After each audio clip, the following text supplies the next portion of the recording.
Tejane yen mbok prangkatan mancerang aduh wiragane sinawangtan ambut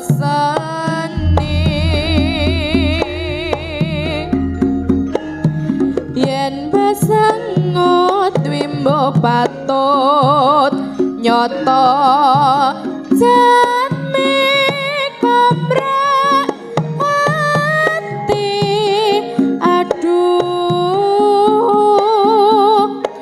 lastari ya tan lilopi sasa rekmo nadyan bebasane kelingan godhong lembar nimas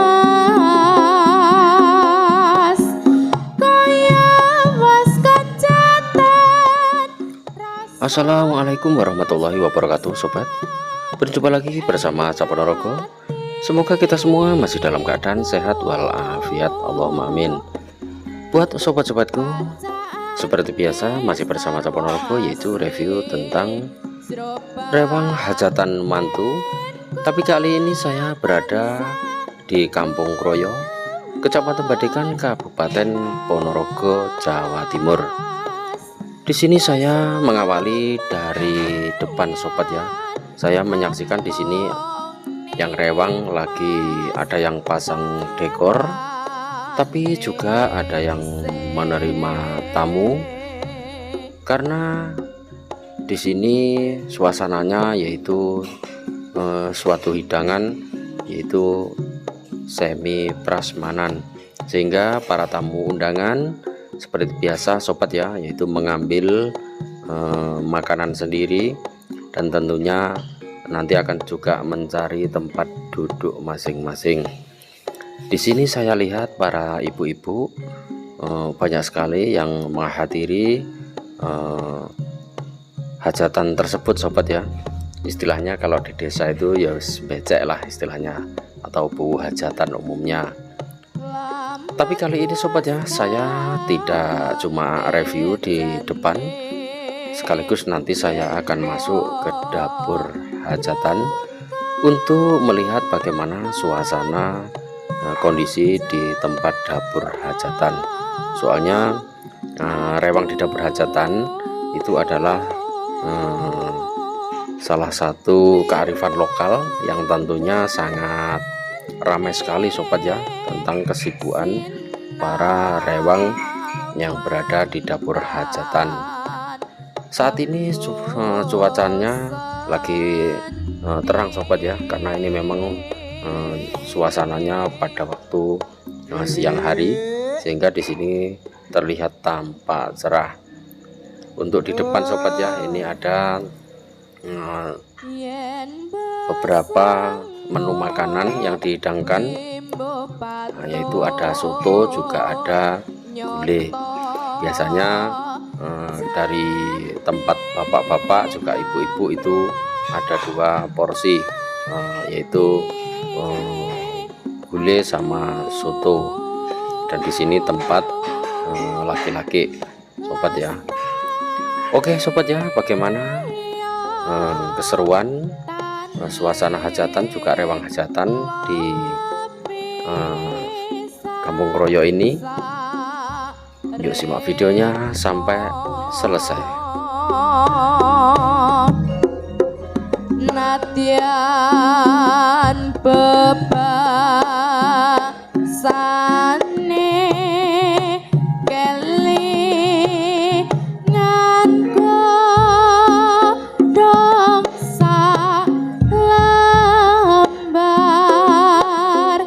nimas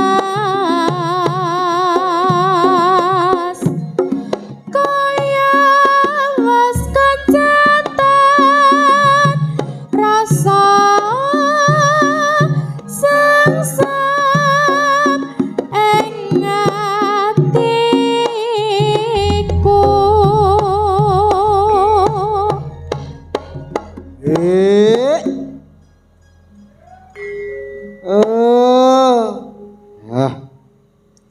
Pacaane sarwa asri jrobatinku tansah kuwar nimas was lumayan among nimas para ningsih.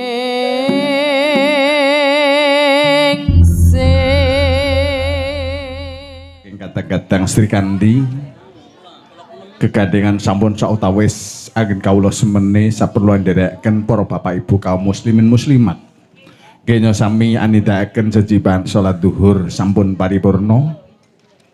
Dumunten kala saking kadang-kadang Sri Kandi kepareng sowan ngabiyantara malih kunjuk ngarsantika sami nanggih kepareng sungsu gata panglipur. Ladrang kembang kacang, tawi gending kembang kacang, kunjuk dumateng para bapak isaga para pinilenggah.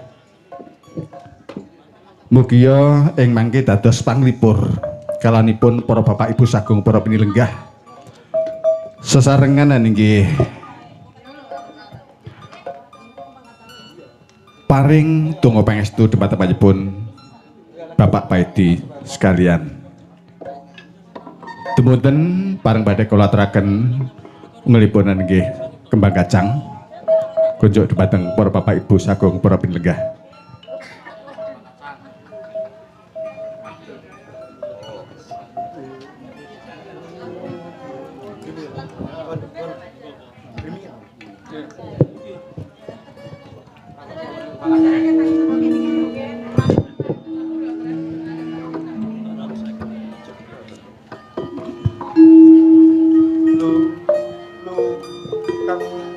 Kang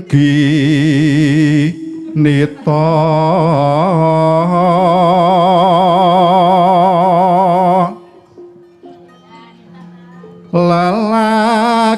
lalakuning gandeng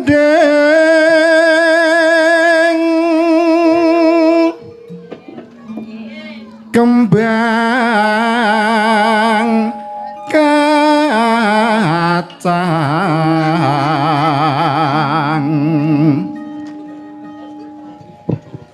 pambukaning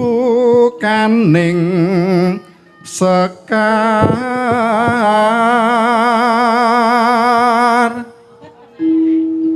dandang kula turu lare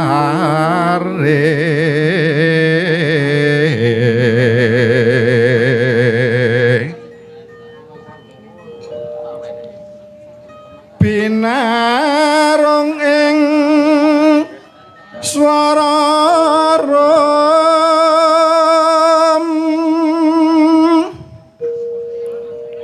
romeng raras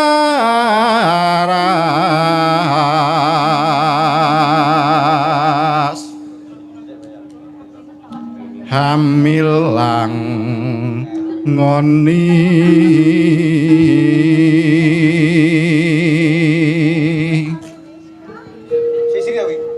wiramane lancaran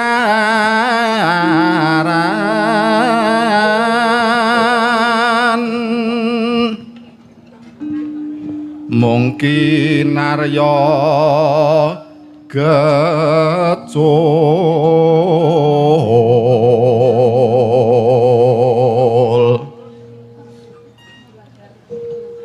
pepatete nora honcat wosi nakup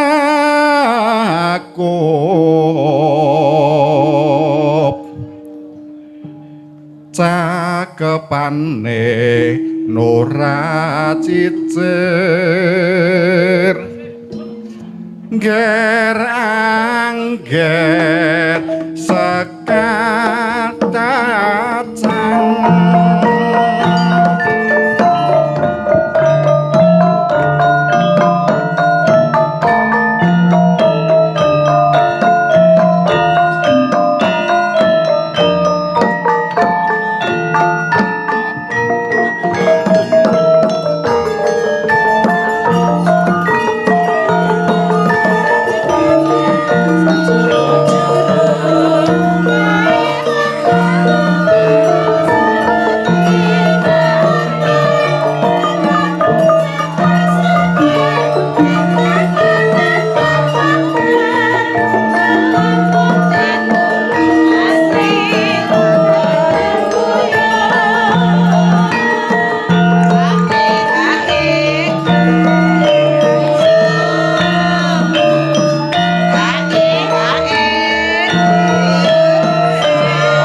Iki terus napa sik?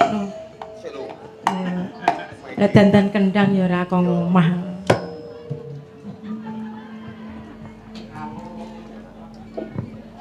Sakniki napa?